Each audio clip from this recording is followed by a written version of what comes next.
Good morning. So today I want to talk about doing more of what you love. And this is not a distraction from my promise to tell you about the pot roast. So it's actually on that topic. I remember reading a little story about somebody who, I want to say they were at the bus stop and a meeting had just let out like all of its members. It was an AA meeting. So everybody was leaving and they overheard them talking about, man, it's really hard to stay sober. It used to take up so much of our time to be drunk, to be doing drugs, or whatever it is they were doing. But it takes up a lot of your time when you're doing those things. And so they were really having a hard time filling in that time again. And this person brought up, well, I guess this is now the time that you do all the things that your parents said that they didn't have time or money for. And so they were all really confused, and so he explains, remember when you were a kid and you'd go to the store and your parent, you'd ask for something and your parents would say, no, we don't have the money for that, or that's too expensive, we're not going to buy it for you. Or, no, it's too much time, or I can't drive you all the way out there, and so on and so forth. So you saw all these people light up, and then people were going to go look for easy bake ovens, or somebody was going to take a painting class, ice skating, all of these things that you wanted to do as a kid, but you didn't have time, you didn't have resources, your parents were more preoccupied with feeding you and taking care of you than doing all of this extra stuff if you didn't have that much money. So that kind of got me thinking, even though I'm not an alcoholic, I don't do drugs, I really relate to this because I feel like sometimes we forget about the things that we love doing. I remember, I think it was my last year of college, I was dating this guy. I remember I was kind of caught up with doing all of this stuff and going out and doing school, which was already a lot of my time, and going out with him, all of these things, and my cat's on cocaine again.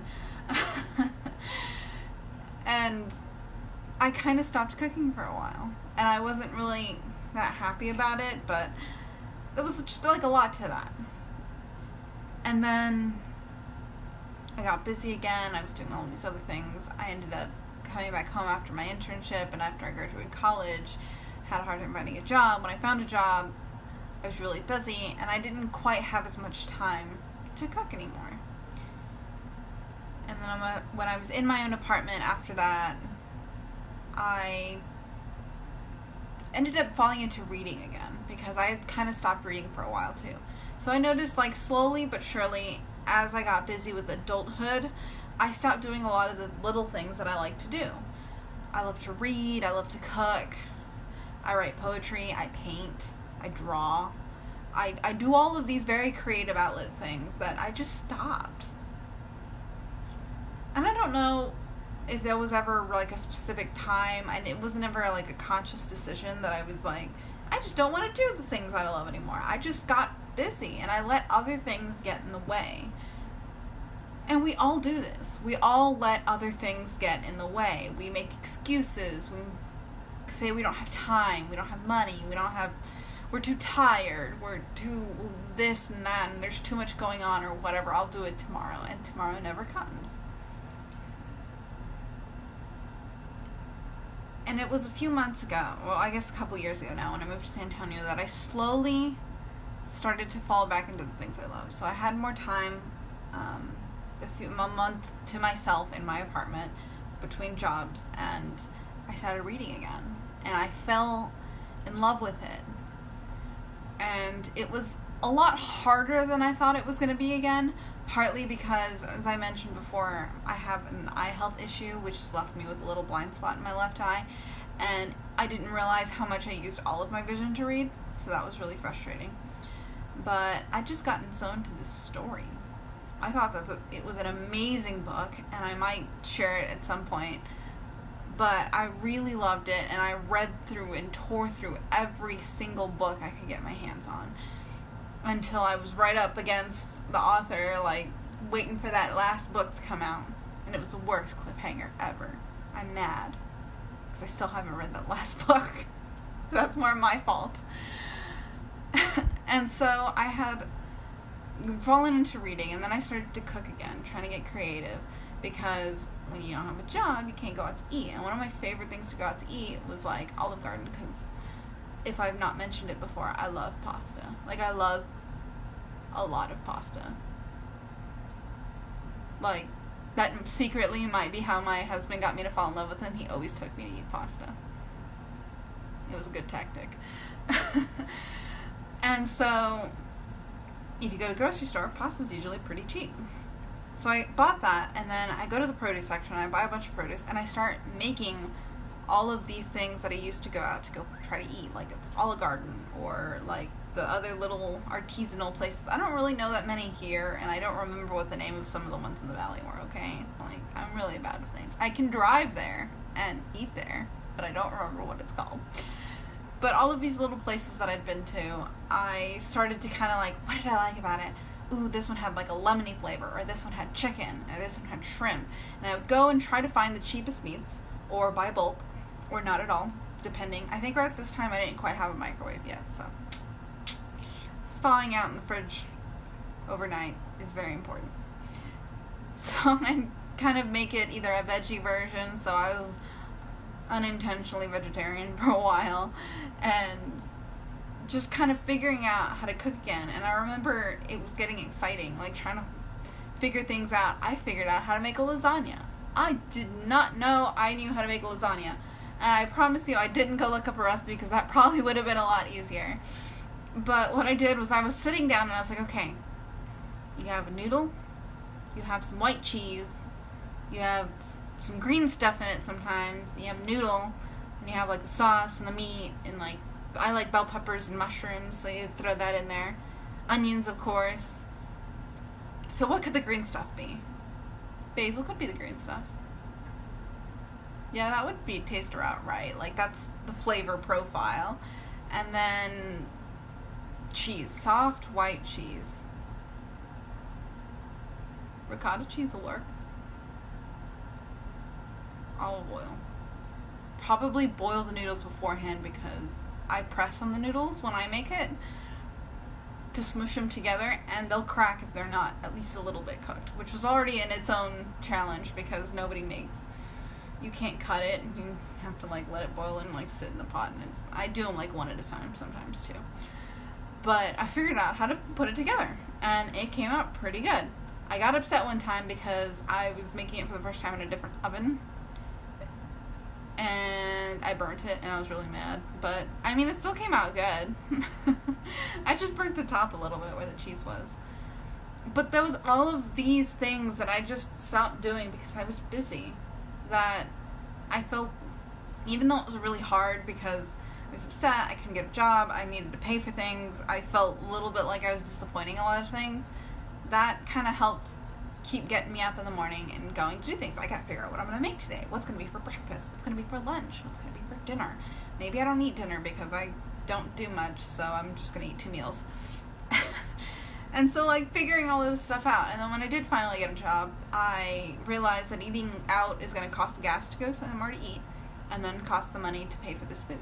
So I started trying to figure out how I could pack lunches, and then a couple of places that I did work didn't have a microwave, or I couldn't find it. So, okay, I need something that doesn't need to be microwaved. And so, like, all of these challenges kind of brought out that creative side of cooking again. When I did finally meet my husband, he actually loves my cooking. He's very spoiled now because of my cooking, which is probably my fault, but still. I had this creative outlet, and I still, to this day, I love to cook, and I will cook as often as I can, and I kind of get a little upset with myself if I don't cook, because it's one of those things that you kind of have to do every day because you have to survive. But I've been struggling to put in more things, because cooking's a little bit of a requirement, so occasionally, even though I enjoy doing it, it can feel like a chore. Whereas things like reading books, I don't think I've actually sat down for long periods of time and actually just read a book. I haven't done it in a while, partly because, I'm just too busy, and my last job required a lot of hours, so I was always somewhere in between things. I was like trying to figure out how to fit more stuff in, so I just didn't make time for me.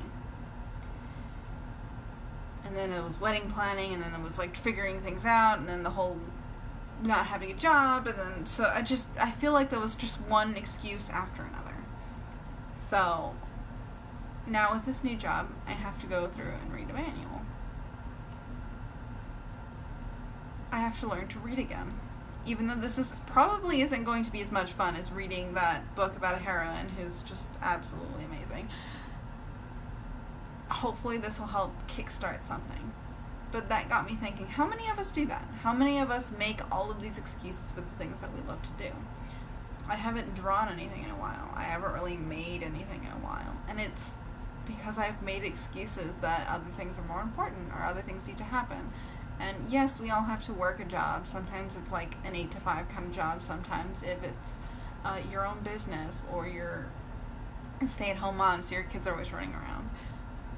Figure out how to make time. Maybe you can share your hobby with your kids if that's your gig. And maybe you can find a spare hour. Or maybe you can say, okay, right before I make dinner, I'm going to take 30 minutes to read the next chapter of my book. Or I'm going to find a dark, quiet corner, turn on my reading lamp and do that. Or, meditate. Or do some art. Or do a science experiment. Or figure out a new thing. Make time for the things that you love to do, because life's too short not to. And before you know it, it's been years since you did a thing, or it's been months that add up, or your kids grow up and you start doing something and they're like, oh, I didn't know you ever did that. Or they find your old things that you used to do, whether you used to make knit scarves, crochet scarves, paint, draw, read, and they stumble upon your collection of things, saying, where did this come from? I never knew you did that. And then you realize you stopped somewhere. So I challenge you today. Go figure out what that thing that you stopped doing and make some time this weekend. An hour. Sit and read, paint, make a thing, do a thing. But make that time for yourself to do something that you love to do that makes you a little bit better. Thanks for listening. Oh, and before I forget, because I will forget, the pot roast actually came out really well. It just took a really long time because I read a pressure cooker recipe instead of a slow cooker recipe, so I was not anticipating the extra couple of hours, but it was still really good. Thanks for listening.